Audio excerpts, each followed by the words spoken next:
I'm with Mike Cornu, who's been visiting Jersey. He's a Jerseyman, of course, but he's been visiting Jersey for the Liberation Day celebrations. You've laid a wreath. What for, Mike?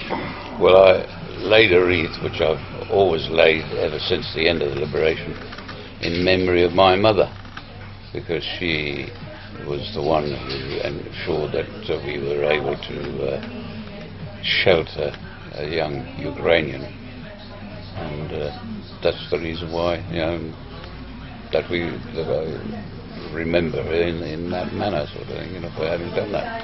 I feel sure there's a great deal we could discuss about the occupation, but we're trying to concentrate here about what happened after the occupation. You were very active during the occupation politically. You've become politicised. What sort of family was your family? Well, I became politicised strangely. My parents were very religious, but my father had a serious accident when apparently I was 3 months old when this occurred, and he was in a coma for about 6 months or something like that.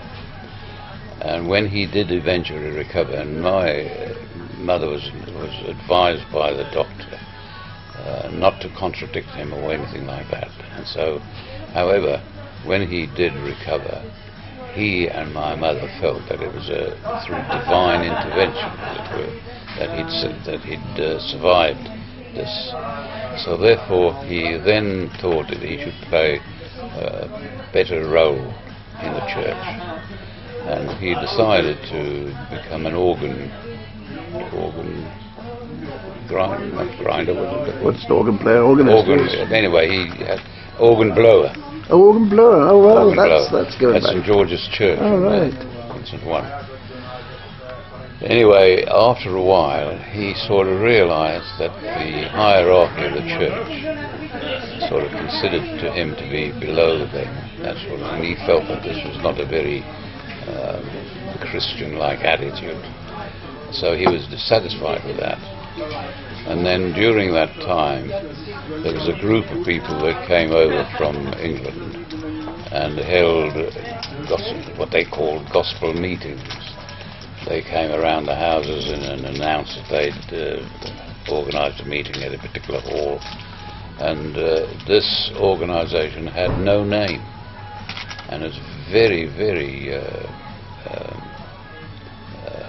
strict organisation. Everything around them was worldly, so you weren't allowed any radios, or you weren't allowed any ornaments or that sort of thing. It was a bit like the Brethren, the Plymouth Brethren, that sort of group. But even even more strict. More strict than that, Incredible.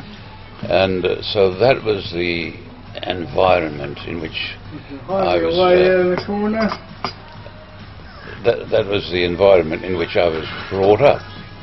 Now, I always, and still do up to a point, take things very literally, and I was influenced by this strict code of conduct.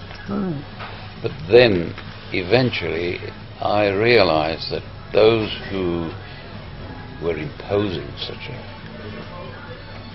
strict, weren't necessarily always abiding by the very principles which... I'm just going to stop you there, because it's very interesting, this idea of this church link, because it's a theme which is going on at the moment about the church being radicalised. Generally speaking, was the church at all interested in what you might call social issues before the war? Was it at all interested? No, not generally. Not as far as I'm aware. No, there was no. In fact, because they were poor, they had the church had a sort of relief thing that went to poor people, sort of thing. But I think it was the influence of my father's employer, who was a farmer, that the church came along and assisted them, but it was with great reluctance that they came along, and they made feel that you were... Just to put things in context for people now who've no knowledge, you were a country family, parish, Yes. farm working family. Yes. And of course, if you were out of work then, what was the relief for people who were out of work then? Well, just they relied on donations from the church to come along. Or the parish relief, the famous parish Well, relief? there was a parish relief, yes, yes. That was the system. That's right. And It made you feel that you were indebted to them as well. right. So your father was ill for some time, That's right. so he wasn't able to work then. No, Did he ever work again after that? he did, but during the period that he was ill, there was a shop down the end of Mount Hurin, Latac, run by a Cornu, so you know, and he said to my mother, "Look, I'll keep you supplied. Don't worry, and one day you'll be in a position to pay me back." And I was given the task by my mother to go every week with a little book and pay what the debt had risen from the time when my father was then working, you know. Right. And on the farm. Yeah, and he was. My mother never told him about this. It was something that I had to do and not tell my father. Was your accommodation tied to the farm, or was that? No, father. No, I don't think so.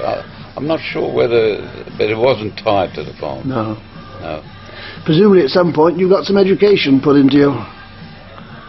My education, well, it was very poor, really, because at that time you were released, you were exempted from school at 12 years old to work into the fields, you know. Which so school would it have been for you? Leyland School. Leyland. Yeah. Right. And that was a parish school? Or Yeah. a state school, parish school? Must have been a parish Parish school, I think, yeah. Okay, so you finished there at 12? No, I stayed there till 14, but I was exempted, you know, during the season to Right. sort of participate in the lifting of potatoes and whatever, Right. you know. And then, of course, there was a 5 weeks holiday as well. Right. So my education did sort of suffer from that point of view, and I wasn't much of an academic anyway, Right. you know. Come the war, what age would you have been? I was 15. 15. Yeah. And work-wise, you were working then at the beginning of the war? I was working, yes, I was. My parents, my mother in particular, didn't want to see me as a farm labourer. She thought that I should learn a trade. Now, we had friends who were also thought that way, who were more progressive than my father was, for instance. And this chap called Gullish, his name, he had his brother-in-law was coalback, you know, and so I was sent to that garage as an apprentice motor mechanic, which, you know, was a square peg in a round hole sort of thing, you know. If you were still living at St. Juan's area then, Yes. where was the garage? The garage was in St. Helier. So how did Right. you get yourself from St. I Juan's used to cycle there. Right. But I used to also assist my mother. She used to take on tomatoes to trim, you know, and that sort of thing. And I would take on a field of tomatoes as well. And as a result of me doing this, earning, you know, I forget now what the rate was. Right. But she managed to buy me a bicycle, which I was able to use to go to work, you know. The the faith in the family, you said the moral code side of Yes. it influenced you. Very much so. And as a matter of fact, it was that, in a roundabout way, that brought me into the political arena. Was what I'd gleaned from that. I just couldn't stand. I still can't stand hypocrisy or that sort of thing at all. And so that whilst I realised that I was constrained by all these strict moral codes, at the same time, from an overall principle point of view, it's the sort of thing that I felt. The church group, the new church group that came here, did that carry on, or did it wither? Carried on. Carried on throughout the occupation. And well, I left Jersey in '65, and it was still in existence when I left, and even several years. In fact, I don't know whether there's still one or two. Did your parents stay with it? They stayed with it, yeah. And when did they die? My mother died in, I think, 1994 or something like that. She survived my father. So. Right. So come the war, we'd love to talk about the war, but there's been a lot of talk about the war, and it's more how you became politicised and what happened to you politically during the war. Well, because I was so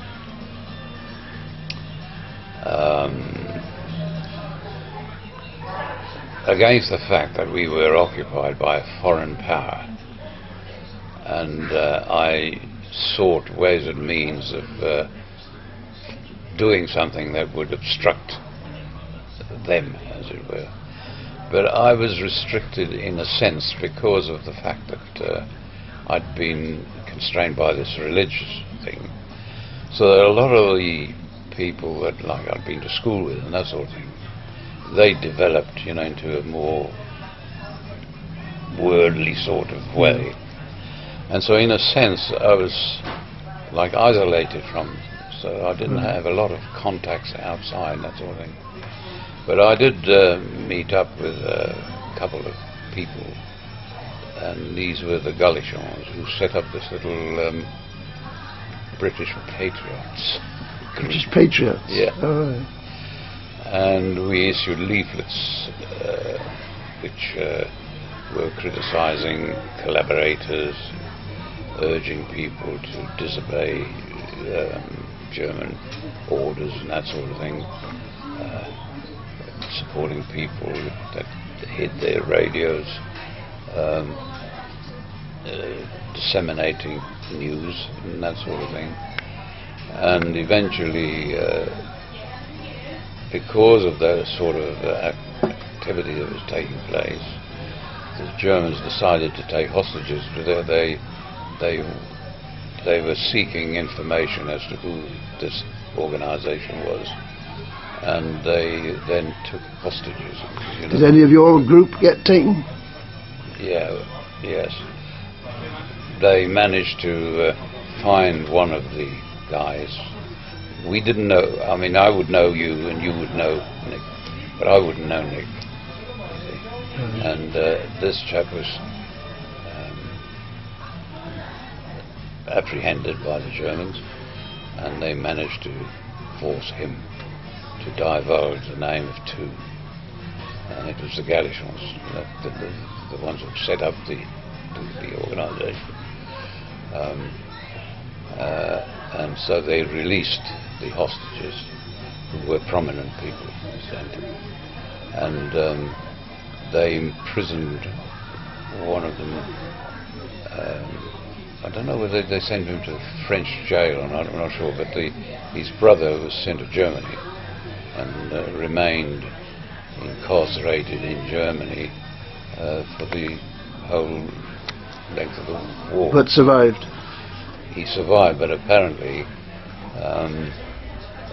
he was due to be executed. Really? The people that were, I mean, again, I don't want to get too involved in the occupation, but it's all fascinating stuff. When people were arrested and taken and to be threatened to be executed, what sort of effect did that have on people, political people like yourself, or people with the potential for being political? Did it stop activity, basically? Well, it didn't stop my activity, if you see what I mean. I didn't... To me, what I was doing was correct, if you see what I mean, and I wasn't going to be diverted from it through that, you know. Right. The establishment, again, I don't want to dwell too much on the occupation, but again, it's all fascinating. The establishment of Jersey then, were you aware then of them trying to resist, or was it very much, not collaborating exactly, but not giving people like you the support you should have got? Well, yeah, I felt very much that they appeared to be too much collaboration with the authorities, and for instance, the police were active in, you know, in apprehending people who were involved. Not all. I mean, there were individuals who would warn you and say, look, you know, they're coming around you or whatever it is. But there were others who seemed to enjoy the fact that they could, you know, get you into trouble, sort of thing. I mean, in nice, cosy Hollywood films, the church is very active as a sort of a cover for dissent, but was it at all active during the war? Well, you see, I wasn't involved in the church, actually. So this sect that my parents brought me up into disagreed with the church. Right. So as far as I was concerned, the church was something that I wouldn't have anything to do with. I mean, even if our relatives died and the funeral was held in the church, we wouldn't go into the church. Really? We would stay outside and wait for the coffin to be taken back, you know, and we would only stay at the graveside. So the church didn't play any role as an organisation as far as I was concerned. As the war progressed, and presumably at some point it became fairly obvious that the Germans were going to be defeated, did that encourage political activity amongst your group? Yes, it did. It did, yes. What sort of numbers at the most would you say were involved in your group? How many people did you manage to get together? Did you have any idea? Not really. I mean, it's only when the occupation ended that you met people and said, oh, you know, they'd been doing the same thing as you had, sort of thing, you know, and you know, you shared experience and that sort of thing. But if you'd have known, you know, you'd have been.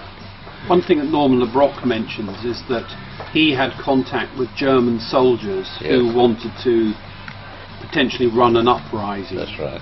Did you have any contact with that? Because often it's denied by other Germans and also by historians here that such a resistance movement ever existed. Have you any evidence of that? I haven't got any more evidence than what exists at the moment. I know it took place. Did you ever have any contact with them? Not at that time, no. Do you believe it was a real story? Oh yes, it existed. Oh yeah. Oh, it was definite, yes. The name of Norman Le Broc's been mentioned. Of course, he's one of the most prominent names that comes out of the occupation for these political activities. Obviously, he was part of your group, or became part of your group at some point. I became part of his. You became part of his group, yes, right. Yeah. And his group was an overtly communist group. Well. Or was it just a resistance? Did it matter politically? It was just a resistance group. It was just a resistance group, right. and confined mostly to wanting to see a fundamental change in the regime, and you know, that sort of thing. The resistance part of it, most of that was led by the Communist Party mostly, although not all who were involved were communists. You know, they were just anti-German, you know, anti the occupation. It's said that the Germans knew all about the Communist Party and did nothing about it. In a sense, they kind of encouraged it. Is that true? Well, no, I don't know. I can't comment on that. Do you think that the political field police were aware of your activities, and why were you not all arrested? Well, I suppose they didn't. I mean, they arrested people. They must have not been able to sort of find out who they were. You see, the thing is that it was amazing because you know, you didn't know each other, as it were. There was this secrecy between each other. Although, I mean, it was like the providing food for the escaped slave workers. I did that, but I didn't know who the next one was, and that sort of thing. And I think I feel it was a tribute to the fact that people kept mum, you know. You've got a connection in terms of slave workers with Claude Cahoon, these two ladies who lived down at St Brellard's. Yeah. Can you just explain briefly about that? Well, we had this young Ukrainian at our house, you see, and he became part of the family. And then we had a warning. I can't remember where the warning came from, but that the Germans knew that there was someone in the village, you know, and so we were advised to get rid of him. Well, I had my bicycle, and I used to fill it with food from them, and I took him to St Bras, to those ladies on my crossbar. You can imagine what it looked like. He was a real typical Ukrainian, you know, on my crossbar. Visibly so, in case if you were stopped. Absolutely. They would know what he was. We had to go through an anti-aircraft battery. There was guns on both sides, and I went through that because it was a shortcut. I mean, when I look back, I think to myself, well, I must have been mad. I need not have gone through that shortcut. But there I am going along very early in the morning with this fellow on my crossbar. Then we got to the ladies' house, like a Roquets, and met them, chatted with them, and that sort of thing. And then I used to take food there. They took him on. They harboured him. Then they did. Yeah. Just to put so people understand, because we're a totally different age we're living in now. All political activity was banned by the Germans. Yes. All trade union activity was banned. What other sort of things were? I mean, obviously there was a curfew. There was only one newspaper, the Jersey Evening Post, which was very much controlled by them. Yes. You had hidden radios to give you what news you could. Yeah, they closed down the Chronics. Chronic. Because they didn't understand, you know, and they felt it would be a vehicle through which messages could have been, you know, so they closed that down. Did the Germans actually arrest anybody for trying to organise trade unions or being political for those sort of activities? Did they stop anybody, or was it only when they did an act of resistance that they would arrest them? No, only when they, you know, like if you were caught, well, we had, I forget his name, the rector of St Saviour's, you know, who was taken away because of distributing. Was this Cohu? That's right, Cohu. Right, Canon Cohu. Yeah. Right. Well, we had various people had hidden radios. Right. I had a crystal set, which somebody built for me, sort of thing, and I would, you know, tell people the news and that sort of stuff, and again, also distribute leaflets, you know. Because it's this network which I'm interested in, because it's obviously you're forming a political grouping, a fairly resolute little political group, which will obviously be very useful when liberation comes along. So yes, at the point that liberation came along, you already were up and running as a group, presumably. Yeah, but as far as I was concerned, I was very naive, really. To me, when I spoke to, I always remember talking to Norman, and you know, when he revealed to me what, you know, what the aspirations were, I thought, you know, that ending the occupation would mean now that everybody would have a free and fair society. But in fact, that was the beginning, as it were, not the end, you know, of building something. That's a perfect point just to stop this first part. We will come back, we will start again, Liberation Day, and then we'll start again.